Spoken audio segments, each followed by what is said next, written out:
Сіңілім, мынан 40-шы размері бар ма? Мыналарға тас жақ келмеді, аяқтарында шегелері бармай тұр, киет жыртады. Өзің нормально жеріне әпермейсің ғой.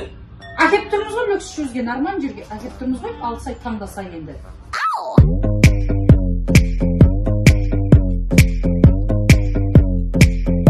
Мама, наушын мағылай, зор екен, ә? Сізде аласаңшы біреу? Сіңілім, мынаны берші, ана дұшпан аяққа қарайды деген, Зүлпан деген бәле бәсе аяғыма қарай береді. Осыны алып киіп алмасам, ішін ашты. Қат жүгіретін кроссовкиларың бар ма, қыздар? Жай. Ясың жай. Кеп көрсің.